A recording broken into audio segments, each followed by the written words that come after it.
आम ले लो आम, ताजे रसीले आम।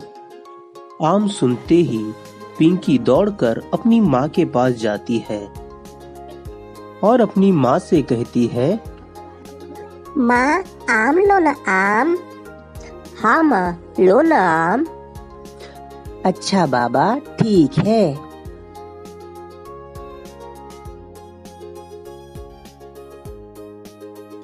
सुनो भाई आम वाले, आम कैसे दिए? आम वाला कहता है, 200 रुपए दर्जन। 200 रुपए बहुत महंगे हैं। हाँ बहन, लेकिन आम ताजे और रसीले भी तो है। ठीक है भाई, दे दो 1 दर्जन। माँ एक एक आम बच्चे को देती है। बच्चे आम लेकर दौड़ते हुए अपने दादाजी के पास भागते हुए चले जाते हैं। दादाजी दादाजी। दादाजी कहते हैं, आओ आओ मेरे बच्चों। देखो दादाजी हम क्या लाए हैं। दादाजी, ओहो आम, ये तो बड़े ही रसीले दिखाई दे रहे हैं। चिंटू कहता है, दादाजी क्या आपको पता है आम को फलों का राजा कहते हैं? यह हमें स्कूल में पढ़ाया है। दादाजी हंसते हुए। अच्छा। चिंटू अपने दादाजी से कहता है, दादाजी क्या आपको आम के बारे में कोई कहानी पता है? अगर पता है तो हमें सुनाओ ना। हाँ दादाजी सुनाओ ना। दादाजी कहते हैं, ठीक है बच्चों, तो सुनो।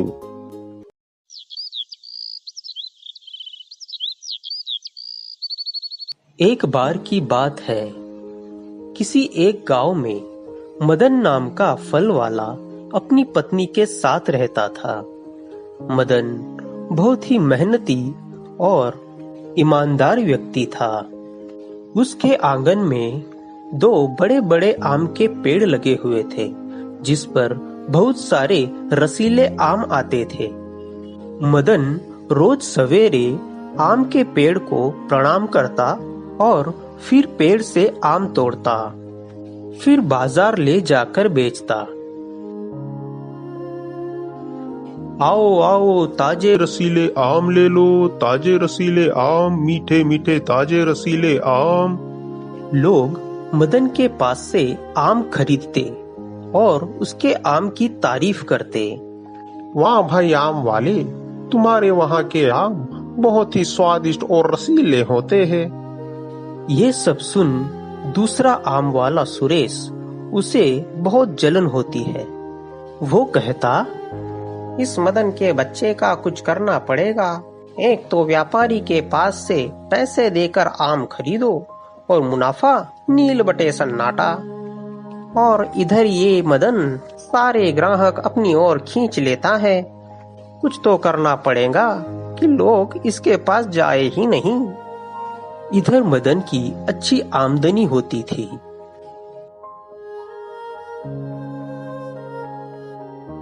मदन घर आता है और पेड़ को प्रणाम करता है। ये सब उसकी पत्नी रोज देखती थी और सोचती थी कि ये रोज शाम को आते समय और सुबह जाते समय पेड़ को प्रणाम क्यों करते हैं। ये सोचते हुए वह अंदर चली जाती है।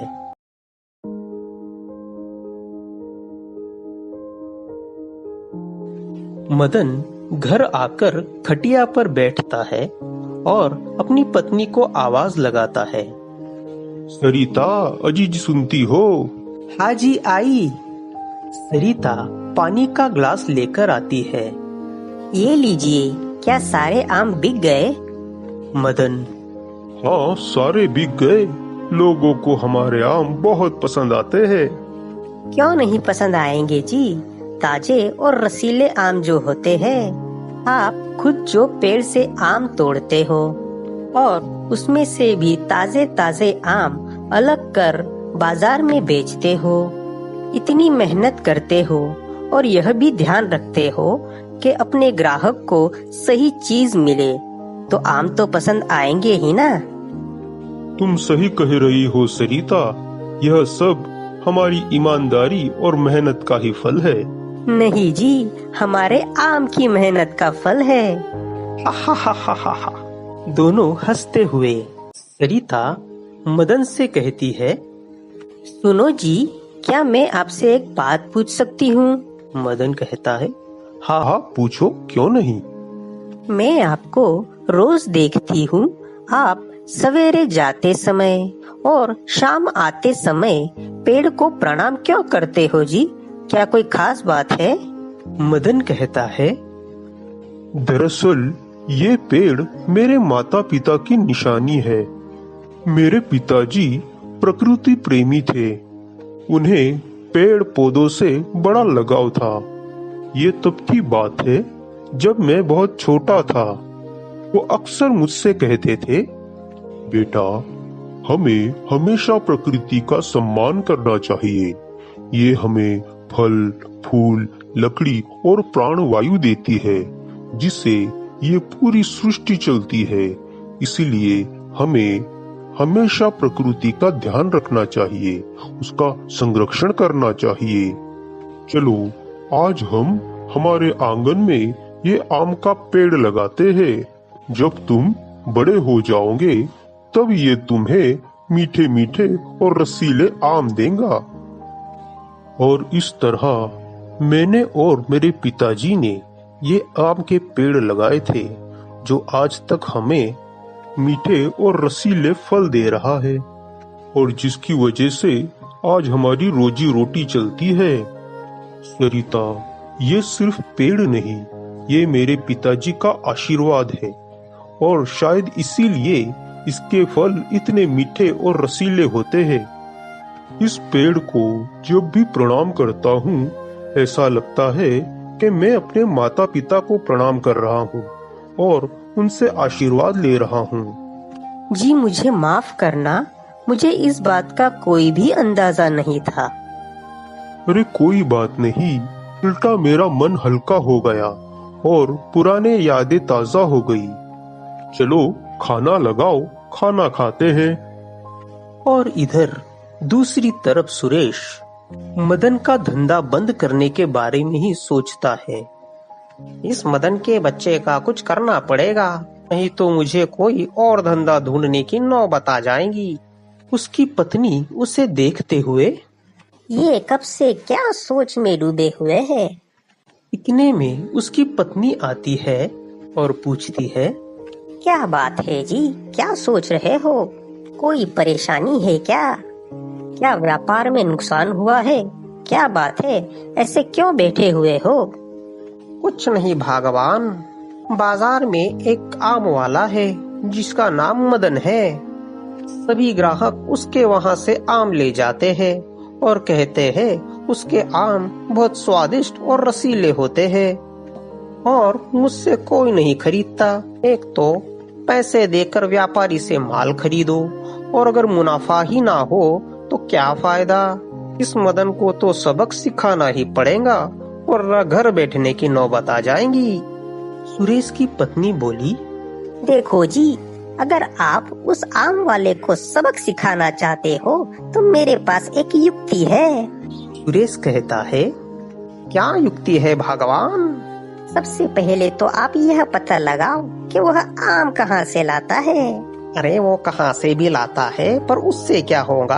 आप सिर्फ पता लगाओ वो आम कहाँ से लाता है, फिर मैं आपको बताती हूँ कि क्या करना है। ठीक है, मैं पता लगाता हूँ।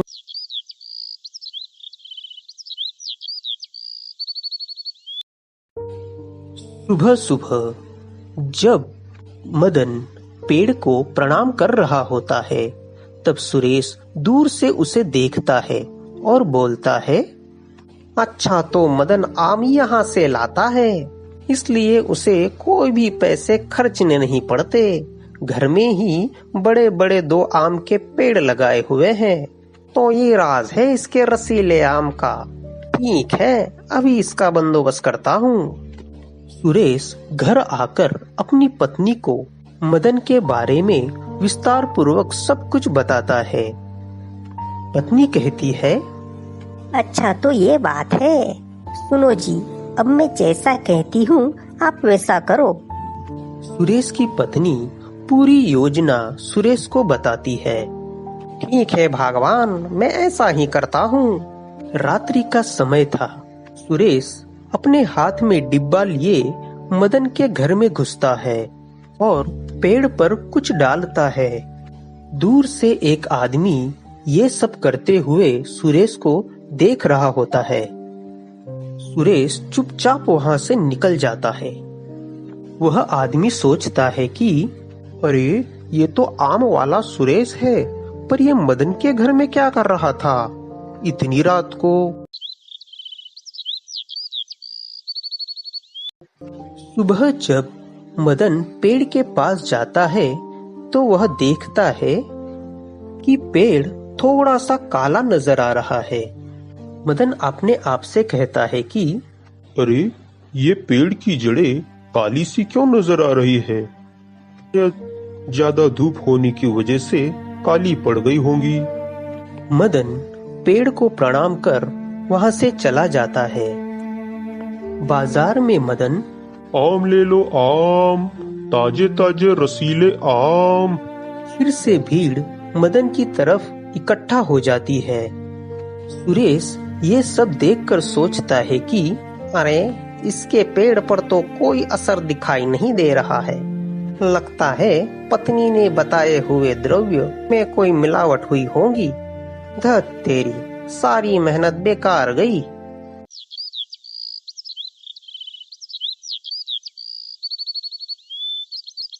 कुछ दिनों में मदन का पेड़ सूखने लगा था और वहां पर आम भी ज्यादा नहीं लग रहे थे। बहुत कम आम आ रहे थे और आम की मिठास भी कम हो गई थी। मदन वही आम बाजार ले जाता है। लोग कहते हैं, मदन भाई, आजकल तुम्हारे आम में वो बात नहीं रही जो पहले हुआ करती थी। क्या किसी और व्यापारी से माल ले रहे हो?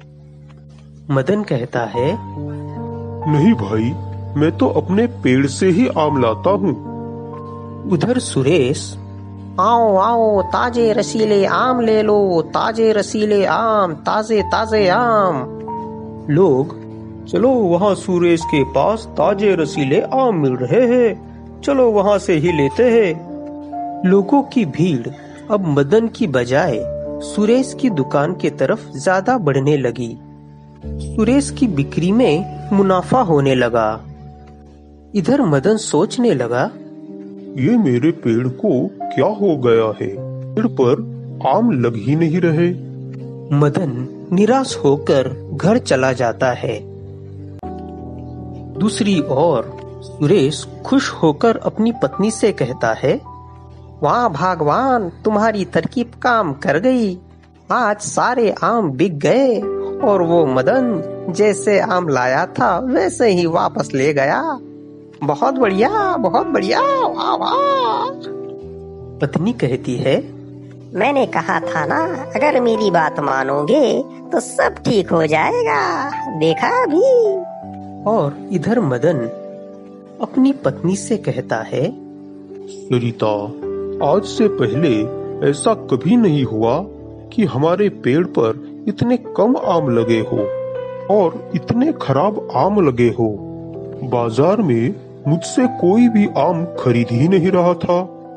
कोई बात नहीं जी, सब कुछ ठीक हो जाएगा, आप चिंता मत करो।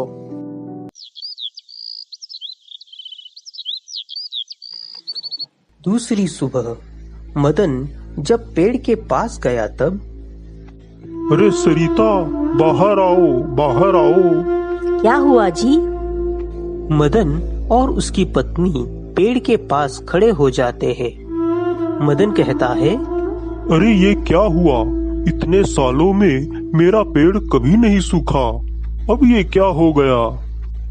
रीता ने कहा, हाँ जी, एक दो पहले तो सब कुछ ठीक था, ये अचानक पेड़ को क्या हो गया? ये सूख कैसे गया? मदन अपने सर पर हाथ रखकर विलाप करने लगा। अरे ये क्या हो गया? ये मेरे माता पिता की निशानी है। ये सब क्या हो गया? उठो जी, सब कुछ ठीक हो जाएगा, सब कुछ ठीक हो जाएगा। दोनों अपने घर में चले जाते हैं। दूसरे दिन मदन अपने पेड़ की ओर देखता है और प्रणाम करके चला जाता है। मदन आम के व्यापारी के पास जाकर आम खरीदता है और आम लेकर बाजार जाता है, लेकिन सुरेश की वजह से मदन के पास से अब कोई भी आम नहीं खरीदता। निराश होकर मदन अपने घर की ओर जाने लगता है। एक आदमी रास्ते में मदन को रोककर कहता है, मदन 1 किलो आम दे दो। मदन हाँ भाई, देता हूँ। व्यक्ति कहता है, कितने रुपए दर्जन दिए? जी 300 रुपए किलो के हैं। बड़े महंगे दे रहे हो। नहीं भाई, मैं तो उल्टा सस्ते बेच रहा हूँ। व्यक्ति अपने मन में कहता है, आम तो ताजे और रसीले दिख रहे हैं। इस मदन को उल्लू बनाकर इस आम को सस्ते में खरीद लेता हूँ। अब देखो मेरा कमाल।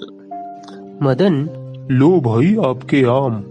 व्यक्ति बोला, ठीक है, लेकिन ये आम कुछ ताजा नहीं दिख रहे, सड़े हुए लग रहे हैं। देखो भाई, ये आम तो ताजा नहीं लग रहे हैं।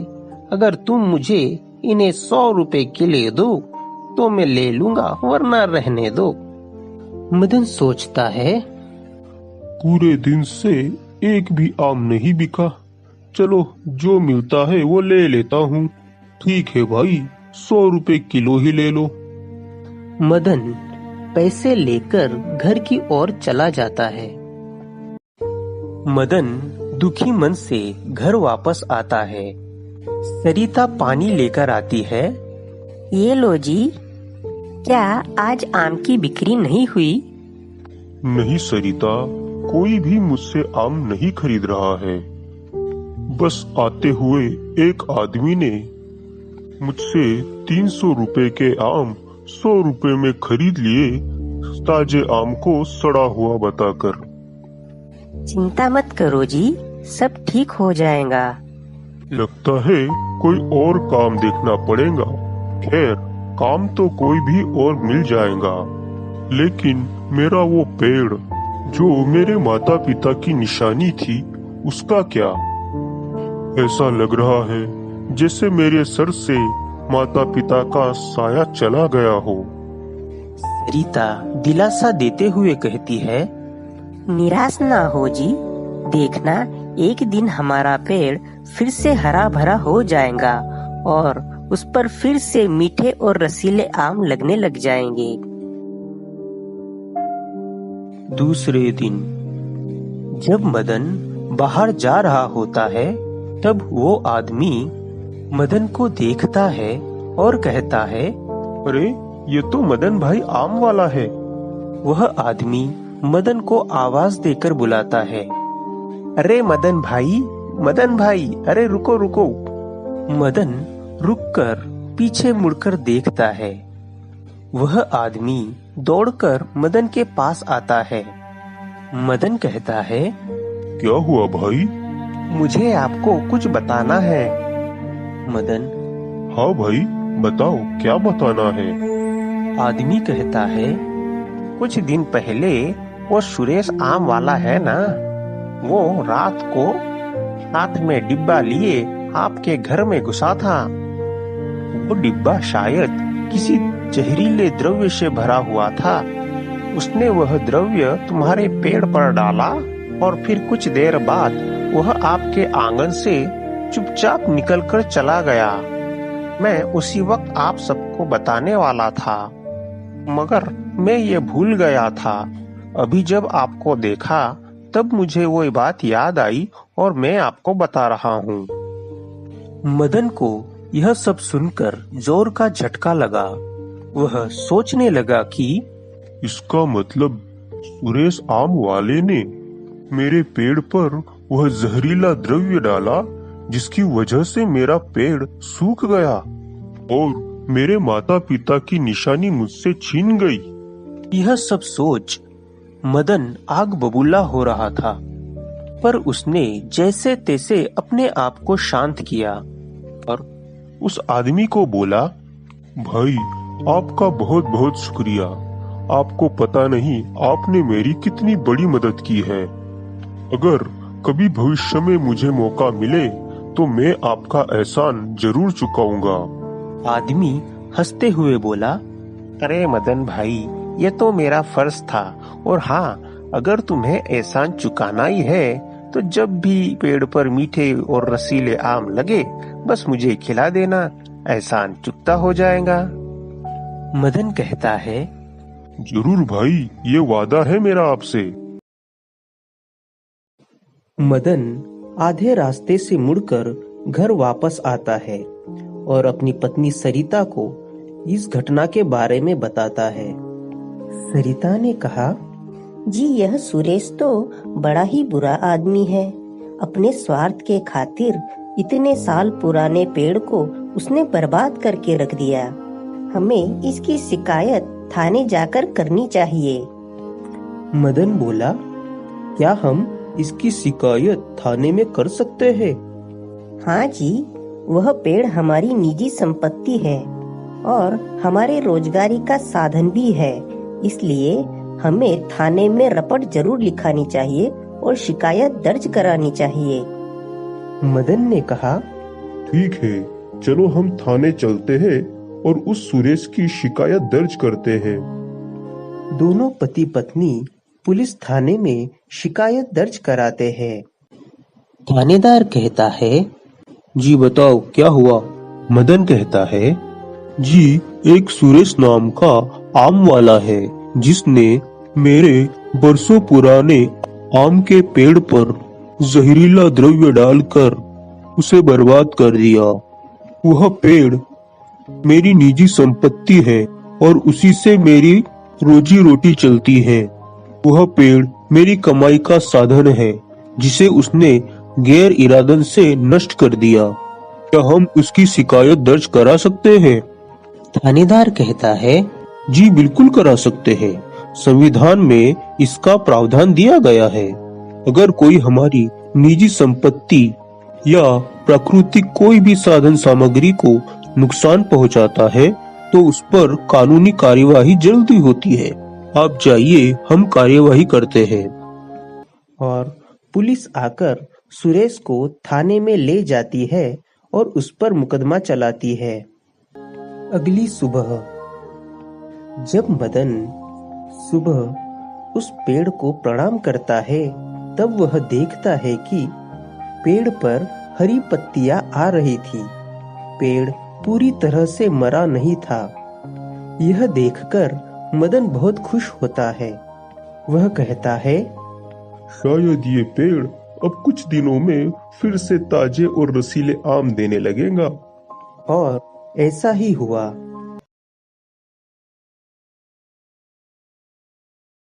कुछ दिनों बाद उस पेड़ पर फिर से ताजे और रसीले आम आने लगे और मदन फिर से अपने आम बाजार में बेचने लगे और फिर से लोगों की भीड़ इकट्ठा होने लगी। दादाजी बोले, तो बच्चों, इस तरह मदन फिर से ताजे और रसीले आम बेचने लगा जैसे अभी हम खा रहे हैं। बच्चे हंसने लगे।